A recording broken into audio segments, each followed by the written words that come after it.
O que esperar da inteligência artificial para esse ano de 2026 que está só começando? Se você ainda não me conhece, meu nome é Sábio Souza, eu trabalho com desenvolvimento de soluções digitais e nesse vídeo eu vou mostrar para vocês o que nos aguarda para 2026 sobre inteligência artificial. Fica aqui no vídeo para você saber todos os detalhes.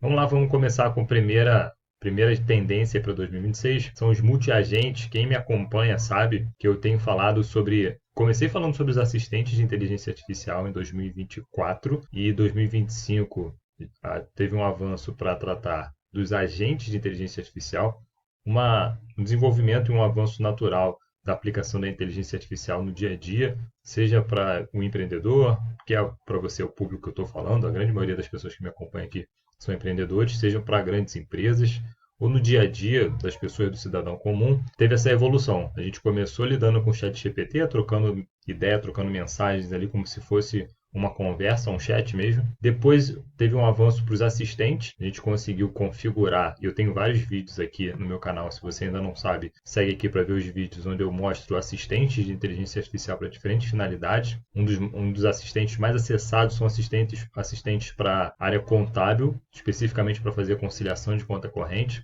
Você configura e dá todas as instruções e você vai ter um assistente que executa já uma tarefa pré-determinada e responde a partir do seu comando. Depois dos assistentes, a gente passou a ter, mais especificamente no ano passado, em 2025, os agentes eles são mais proativos, eles executam tarefas, executam ações, diferente dos assistentes, que era só uma troca de mensagem, você mandava uma instrução, ele respondia na sequência.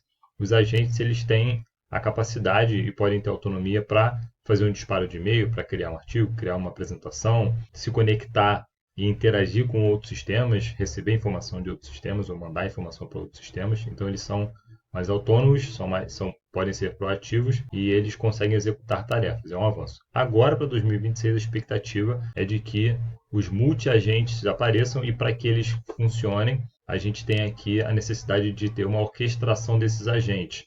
Um exemplo do que seria essa orquestração dos agentes é você ter três assistentes, como se você tivesse três agentes aqui com três funções principais operando de forma orquestrada. Então você vai ter um agente que faz o planejamento de uma determinada tarefa, um objetivo que você precisa alcançar. Você vai ter um segundo que executa, gera uma saída do que ele executou, e um terceiro vai analisar e criticar se o que foi executado, se o que foi entregue está dentro do planejado. E esse processo pode se tornar um processo cíclico até ele conseguir alcançar o objetivo estabelecido no planejamento. Para que isso aconteça de forma eficiente e eficaz, é necessário alguém orquestrar.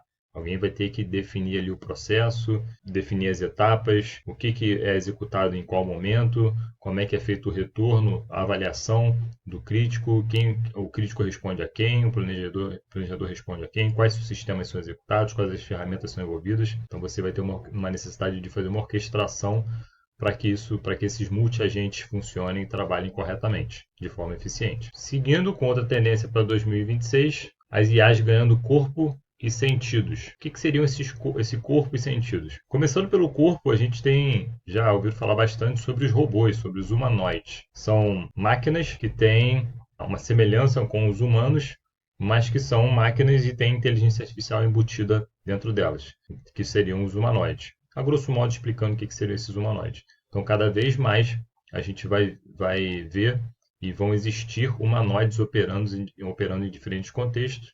Esperamos aqui que sejam usados de forma positiva, mas a expectativa é de que cada vez mais a gente passe a lidar com humanoides. Em 2026 espera-se um aumento disso. E a prova eu vou mostrar aqui para vocês no Google Trends uma tendência aqui da consulta do termo humanoides. Para quem não conhece o Google Trends, ele é uma ferramenta que a gente consulta quais os termos buscados no Google e ele aponta aqui o aumento da busca por pessoas ao redor do mundo para o termo humanoide nos últimos 5 anos. Então repara aqui que em 2021 essa pesquisa estava na faixa aqui do 25, né, na média aqui, variando aqui dentro dessa faixa do 25. E aí em 2025 a gente tem um crescimento já pulando para a faixa dos 50, ou seja, dobrando praticamente a busca pelo termo humanoides no Google e com uma tendência de crescimento. Então repara que cada vez mais o termo humanoides vem sendo pesquisado por pessoas ao redor do mundo, mais especificamente aqui esses os 5 primeiros países aqui como sendo os que apareceram com o maior volume de busca sobre esse termo nos últimos 5 anos. Isso aqui não é à toa. Cada vez mais esses termos e termos correlatos vão estar presentes na nossa realidade. Isso vai acontecer ainda mais em 2026. Além dos humanoides, a gente vai ter também, falando nos sentidos, é a capacidade que as inteligências artificiais vão ter, os agentes vão ter, de lidar com voz, áudio e imagem. Então a gente tem aqui tudo isso como uma possível entrada de dados. Ou seja, cada vez mais a gente vai ter agentes conseguindo processar com muita rapidez e muita baixa latência, uma rapidez no processamento e na resposta do envio da resposta para o usuário, à medida que ele recebe, seja voz, seja uma imagem, um áudio, um vídeo, e ele vai ser capaz de processar isso rapidamente e dar um retorno num baixo espaço de tempo, um período curto de tempo, melhor dizendo. Então é isso que a gente quer dizer com as IAs ganhando corpo e sentidos, elas sendo multimodais.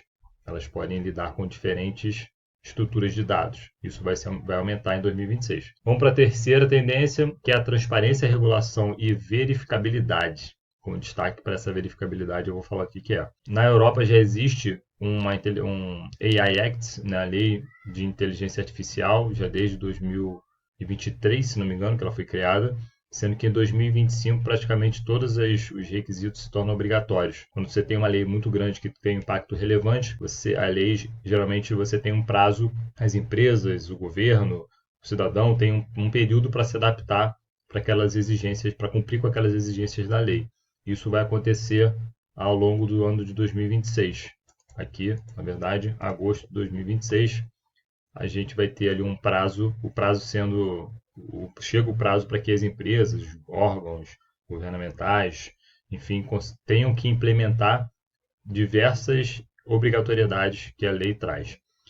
Geralmente, o Brasil vem logo atrás de uma aplicação de uma lei, e a Europa é uma grande referência, para que o Brasil tenha essa legislação e se baseie nela para criar a sua própria. É o que está acontecendo. Tem um projeto de lei 2338 de 2023 que ainda está em tramitação, que diz respeito à lei de inteligência artificial aplicada no Brasil. Então a expectativa é que em 2026, muito provavelmente, a gente já tem um avanço e uma definição dessa lei. E aí, a mesma coisa, vai ter um prazo para que as empresas e os cidadãos e as pessoas impactadas, as instituições e as pessoas impactadas por essa legislação tenham que cumprir com essa lei e isso leva um tempo. Mas a expectativa é que em 2026 a gente já tenha essa lei já definida aqui no Brasil. Atenção para a verificabilidade. O que acontece esse item? O que significa essa verificabilidade? Na prática, se você tem uma regulação, se você tem uma lei que te obrigue a estabelecer ou a definir processos ou a executar etapas na aplicação da inteligência artificial, você precisa evidenciar, você precisa demonstrar que você cumpriu com aquelas exigências estabelecidas na lei. E você só consegue demonstrar se você conseguir verificar o processo. Hoje em dia é comum você criar a sua estrutura, o seu processo, embutir uma inteligência artificial num determinado ponto do processo e ela extrair uma informação, ela gerar um dado, você usa aquele dado gerado pela inteligência artificial para gerar uma resposta para o usuário final, só que você não guarda a informação de quem que gerou aquela resposta para o usuário final, qual o modelo de inteligência artificial que foi usado, quais os parâmetros que você mandou para a inteligência artificial gerar aquela resposta final para o usuário. À medida que você tenha tudo isso guardado, que você consiga a qualquer momento que você quiser voltar nesse processo e identificar todas essas informações, todas as etapas, todas as tarefas executadas e os dados utilizados para gerar uma resposta final para o usuário, você consegue ter a verificabilidade. Principalmente quando a gente estiver falando de serviços sensíveis. Por exemplo, serviço médico, uma avaliação médica que foi gerada com inteligência artificial em um determinado momento. Você precisa ter toda essa verificabilidade, porque, em uma última instância, em último caso, no pior cenário, pode envolver risco de vida.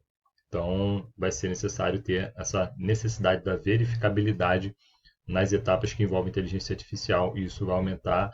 2026 isso vai se tornar ainda mais forte, mas a tendência é que cada vez mais essa verificabilidade seja necessária. Quarto e penúltimo item aqui, modelos menores, poderosos e privados. O que quer dizer esses modelos menores?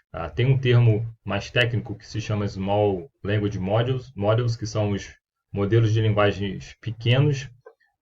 Hoje em dia a gente tem as LLMs, gerando as informações e as respostas no ChatGPT, no Gemini, só que elas são treinadas com um volume de dados gigantescos e genéricos. Quando a gente precisa ter uma resposta da nossa empresa, quando eu preciso aplicar uma inteligência artificial para dar uma resposta relacionada ao contexto da minha empresa, vai ser muito mais assertivo se eu usar um modelo de linguagem que tenha acesso aos dados da minha empresa. Se você perguntar ao ChatGPT informações sobre a Soma, que é a minha empresa, provavelmente ele não vai saber lidar e saber de todas as informações que eu tenho dentro de um arquivo PDF, por exemplo. Então, no meu caso específico, só para usar como exemplo, mas vai servir para você também, vai ser muito mais útil você ter um modelo seu com todos os dados da sua empresa estruturados, vetorizados. E aí tem um detalhe mais técnico para você aplicar os pequenos modelos de linguagem, os Small Language Models, mas é possível você conseguir ser mais assertivo uma vez que você tenha um modelo, você tenha uma base que está olhando os seus dados, e esses dados vão estar organizados para conseguir ser capaz de dar a resposta para o usuário final de acordo com o contexto da sua empresa, olhando os dados da sua empresa. E aí está os dados próprios, acabei já explicando, e o processamento local, que é a questão do privados aqui, né, modelos menores, poderosos porque eles usam seus próprios dados, e privados porque eles podem rodar localmente. O que isso significa? Você, quando passa um comando para o ChatGPT, aquela sua mensagem vai para a nuvem, vai para os servidores da OpenAI, ela processa e gera uma resposta. Então, aqueles seus dados, principalmente se você estiver usando a versão pública do ChatGPT, esses dados podem ser usados para o treinamento do modelo deles. Ou seja, você compartilhou com terceiros a sua informação. Uma vez que você tenha a capacidade de processar um modelo de inteligência artificial localmente, no seu celular, no seu computador, você não precisa mandar essa informação para o servidor da OpenAI ou os servidores do Google.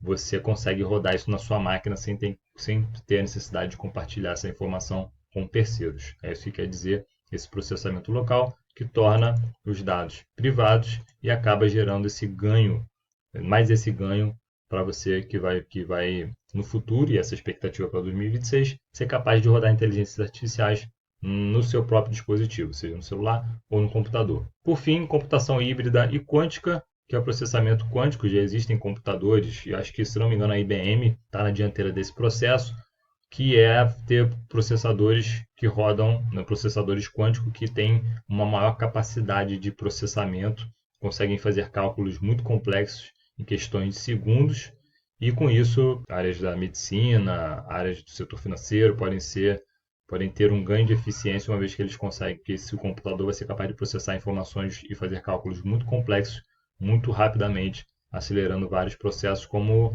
processos de pesquisa na área médica, por exemplo. Fica aqui as tendências principais, serviram como referência para essa consulta aqui, vídeos da IBM, do Gartner, entre outras empresas famosas da área de tecnologia. Eu vou deixar algum desses links aqui que eu usei como referência na descrição desse vídeo, e eu vou fazer também um convite para você que é empreendedor, não é da área de tecnologia, mas quer ficar ligado no que pode impactar no seu dia a dia, o que pode te ajudar usando tecnologia sem que você precise mexer com o código, né, que são as ferramentas no code.